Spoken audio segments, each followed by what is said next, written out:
नमस्कार दोस्तों, स्वागत है आप सभी का आपके अपने channel education hub by Paras sir पर। दोस्तों, आज हम बात करने वाले हैं हमारे एक अति महत्वपूर्ण टॉपिक सेंट्रल आइडिया के बारे में। UP board 12th class English की बुक में एक प्रश्न आता है जो 6 नंबर का होता है, जिसमें किसी एक पोयम का सेंट्रल आइडिया पूछा जाता है।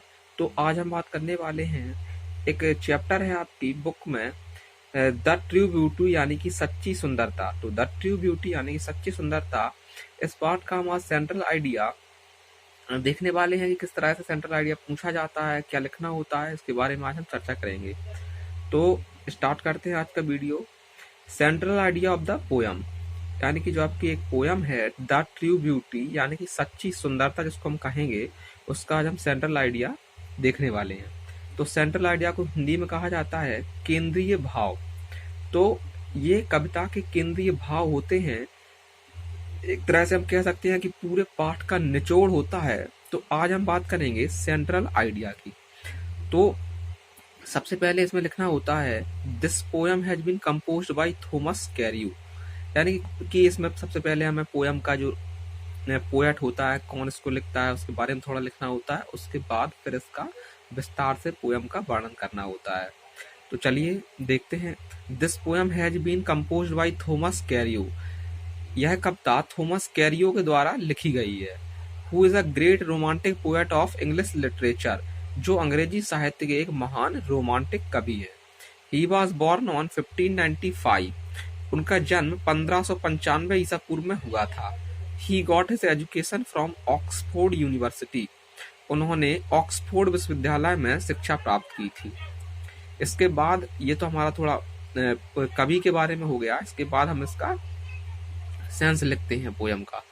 तो यहाँ देखेंगे spiritual beauty is greater than the physical beauty, आध्यात्मिक सुंदरता शारीरिक सुंदरता से बढ़कर है। Because physical beauty is lived for a some time, क्योंकि शारीरिक सुंदरता कुछ समय तक रहती है। While spiritual beauty is ever lasting, जबकि आध्यात्मिक सुंदरता चिरस्थायी है। It ruined just as a person attract of the outside beauty of his beloved, when the passing of the time her physical beauty is vanished, his love also ruined। कह रहा है यह कभी भी नष्ट नहीं होती है। जिस प्रकार एक व्यक्ति बाहरी सुंदरता से आकर्षित होकर प्रेम करता है, while on the जब प्रेम करता है, लेकिन जब कुछ समय के पश्चात जब सुंदरता समाप्त हो जाती है, तब उसका प्रेम भी धीरे धीरे समाप्त होने लगता है। While on the other hand, लेकिन दूसरे हाथ या दूसरी ओर हम देखेंगे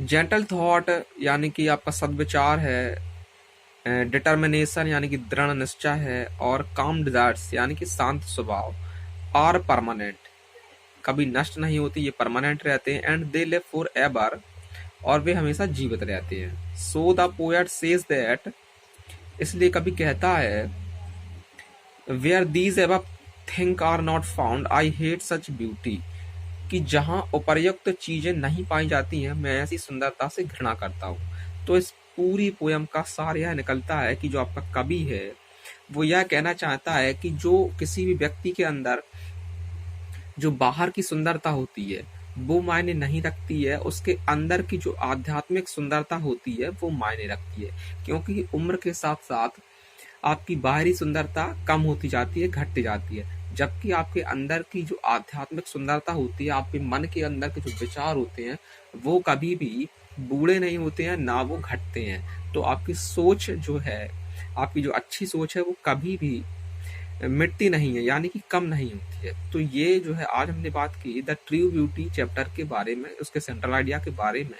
जल्द ही हम आपके लिए सारी पोएम्स को एक एक करके चैप्टर वाइज पढ़ाते भी जाएंगे, जिससे आपको और क्लियर हो सके चैप्टर को। तो आज के इस वीडियो में इतना ही। अगर आपको वीडियो अच्छा लगा हो तो चैनल को सब्सक्राइब कर लीजिए। इसी तरह से अगले वीडियोस में अभी आपको मैं इनकी सेंट्रल आइडिया, हर प्रत्येक चैप्टर के सेंट्रल आइडिया देता रहूंगा। तो थैंक यू फॉर वॉचिंग।